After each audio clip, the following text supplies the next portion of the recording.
everybody, welcome back to Mama Bear's Instapot Cooking. Today we're going to be making a barbecued chicken. I know it's close to Thanksgiving and there's going to be a lot of turkeys made out there. For those of you maybe that don't like turkey, I thought this might be a nice alternative if you live alone or if there's just a couple of you and you want something a little different. You could also just make it roasted, or you could do what I'm going to do today and barbecue it. I do have a couple little tricks up my sleeve that I'm going to show you that you can employ to make your Thanksgiving turkey that makes it extra moist, and I think you'll like it. At least I hope you will.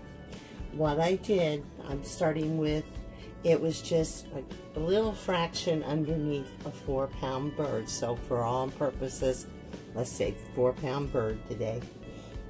I went ahead and hopefully I've got the new thing hooked up here. You'll be able to see it. By the way, while we're talking, if you would, just leave me a note down in the drop down in the comments and let me know if this camera setup works okay for you, or if maybe you prefer the other, any improvements, suggestions, I welcome them.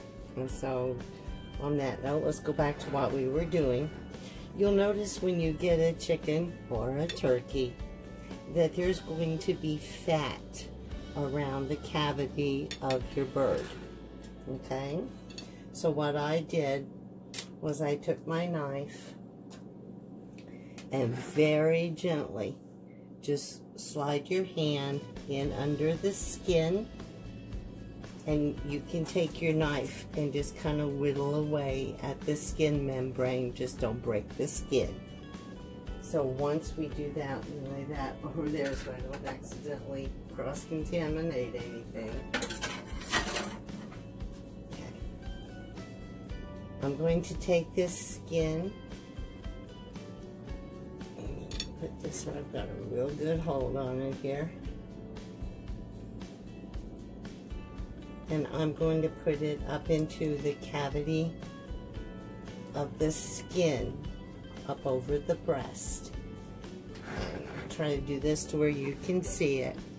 Take your hand and go in under there and place that natural fat that comes with the bird just over the breast, like that. Just want to smooth it out. And if I wasn't making barbecued chicken today for our turkeys at Thanksgiving, we do this with this skin, and we always ask the butcher for just a little extra fat. And you know, it's one time a year you can go ahead and splurge a little bit, hopefully, and have a little bit of extra goodie with it. And I take it and I put that up there, and then I'll also take some cloves of garlic, and after I get those peeled, I will also place them up inside the bird. And that way then the garlic, what this does is as your bird's cooking, it lets the fat and everything go down into the breast. And literally, it's jaw-dropping. When you carve your bird, you can see the juices just run. We've never once had a dry turkey. Better not jinx myself there. So on that note, now we've got him prepared that way. I'm going to go ahead and tuck in his little wings. And Brainchild here did not ask for any butcher's cords, so we're going to work with it that way. I have, let me wash my hands so I don't cross-contaminate anything. I have 2 tablespoons of canola oil in the bottom of my pot. And so we're going to go ahead and preheat that, and I'm going to sear the chicken on both sides. I'm going to put it on saute, and it's on high. So as soon as that comes up, we'll get that going. And in the meantime, we're going to start spicing our bird. That's just letting me know that it's on. I know you can't see that with it that direction. There's like give and take with everything. So today I'm going to be using Memphis style barbecue seasoning, and I'll go ahead and tell you what's in it in case you want to do the ingredients the other way. It does contain a little salt. It's got cayenne pepper. It's got garlic, chili powder, black pepper, onion, ground celery, and paprika. And so basically there's other things in there too that I can't pronounce. But if you wanted to make your own rub, you could do it that way. I prefer the convenience of this, plus I like it. And then we're also going to be using liquid smoke. We're going to put a little bit of that in our broth when we're ready to cook our chicken. And of course we're going to be using a cup of chicken stock. So let's go ahead and get this puppy sized up here, dressed up. Let's do the back of him first because we are going to be cooking it press side down. You just don't have to be pretty about it. Just go ahead and dribble it on there. Don't want to drown it in it, but at the same time, you want a nice amount on there for the flavor. And you can kind of rub it in. Make sure it's going to adhere good. Oh, I forgot to tell you, that had already been washed. And I also dried it so that it was good and dry and there wouldn't be a bunch of water splattering all over the place in the oil.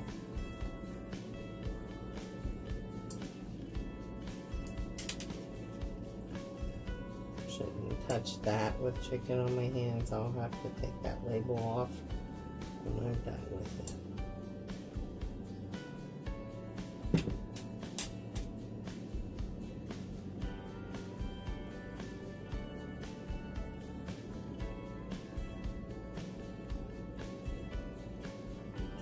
Oil's not hot enough yet, I don't believe, but we will check it and see how far we have to go. Let's put a little bit more up here.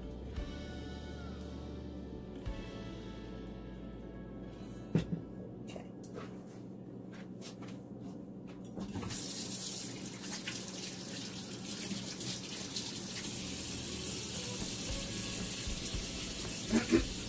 Pardon me.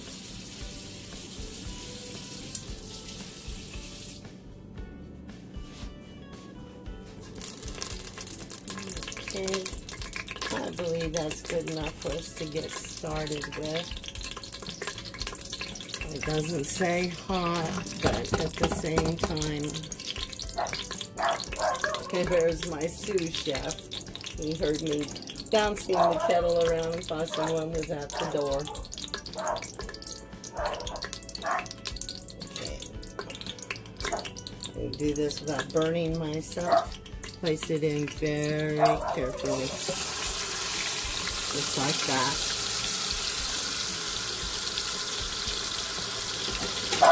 We're going to let this sear a little bit on both sides, and hopefully you can see what's going on in there. Smells good.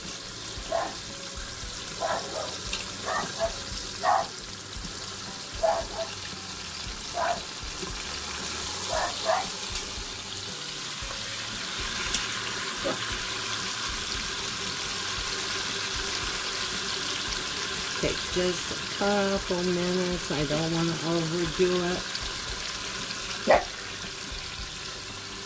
Because this is the tricky part. Turning him over.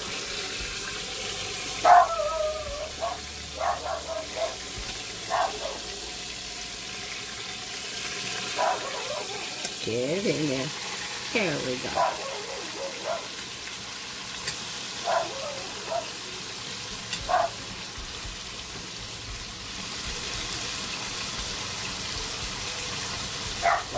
Use that for raw chicken, so it won't hurt a thing. Really here. The air conditioner just kicked on. I'm back in Florida. We've got a cold front coming through. It's actually getting up into the 60s today. I'll be glad to get back up home in a few weeks. I like the cold weather. Okay, now what we're going to do. Some people like to cook in that. I am not one of them. I don't like it floating around in a bunch of juice. So I put mine on a trivet. And let's see, just make sure I don't burn myself. And we get that safely on here.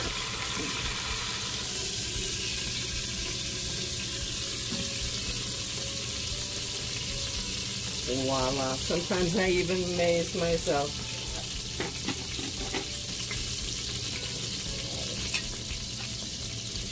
Too hot to touch. Get in there. Okay. Now, what I'm going to do is add a cup of my juice. Let me just double check. Make sure there's nothing sticking down in here. Now a little bit, but it won't hurt anything. I don't like that, but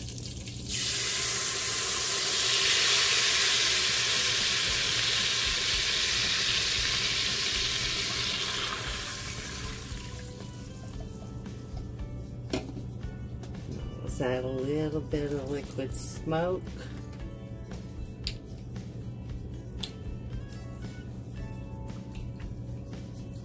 Just a few little splashes.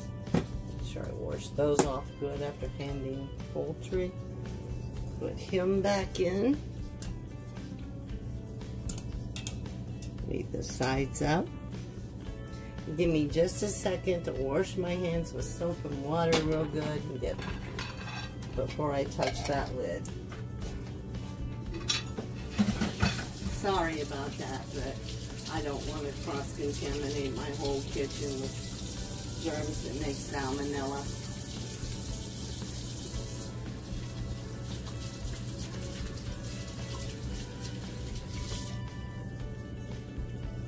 Okay. Well, water was hot. Okay. Now we're going to put the lid on. We're going to turn the saute off. And it does say off on it. Let me, before I hook this, hopefully you can see it. Here, let me know the lid's on. Let me know the lid's off. We've got it on this model. Sealing is in the middle. Both sides are venting. So it's in the sealed position. Now this one does have a meat and a stew. Since this does weigh 4 pounds, let's just go ahead and see what I come up with. 35 minutes, I want it for 30. So I'm going to decrease it by 5. So it says 30 minutes on the front. I know you can't see that. But as soon as it comes up to steam, that's letting you know that it is getting ready to start building up into steam mode. Once it does reach the 30 minutes will start to count down. We're going to do a natural release on it for 10 minutes. And so at that time, I'll bring you back and we'll see the finished product. Welcome back, everybody. I went ahead and I took this out. What we did was to cook it for the 30 minutes. It took about 10 minutes for it to come up to pressure. And then I let it naturally release 10 minutes after the 30 minutes. So all in all, that would be 50 minutes that it was inside the pot. I did want to share with you some of the things that you could do, but I wanted to show you. This is what it looked like. The skin is still soft. as you can see there. But the chicken is done inside and it is moist. At this point, my husband and I, we don't really like the skin. So I'm just going to take the skin off and we'll just use the chicken. If you do like the skin, you can take this and you can put it in a pan and put it under the broiler for just I don't know, a minute or two, whatever you would think, in order to crisp it up. Works wonderfully. Another thing you could do, since I did use these type of seasonings, I don't want to make gravy to go with it. That had I used, for example, like the Italian seasonings and things of that nature, I would have went ahead with my broth. I don't know if you can still see the inside of the pot or not. There we go. And what I would do would be to put that on saute, put it on high, leave the lid off, and just let it start reducing down. You can make a mixture of cornstarch and water. The directions are on the box of cornstarch, or you can look it up in the cookbook. You just basically make a small mixture of that, add some of your broth to it, or you could use water, and then the secret to that is to add it gradually into your stock and then finish letting it cook down while you're stirring it. It makes a really flavorful, nice gravy. There's a lot of things you can do with this. That's just some of them. Like I said, you could season it any way you wanted. Let me go ahead and we'll take a taste test of this. Take the skin off there. And before I slice it, let me hold it up so that you can see. Oh, by the way, whenever you do cook poultry, chicken, it should be an internal temperature of 165. When you take your bird's temperature, what you want to do is place it straight down into the chicken breast. Don't have your thermometer up against a bone, because that won't give you an accurate reading. So I went ahead and I tested that. Plus you can see it's falling apart. It's definitely done. But if you do need to test it, that's the way you do it. And if you do need to, as always, it's better to have something undercooked. And you can always put it back in and cook it a little more. But we didn't need to today. Let's see what this tastes like.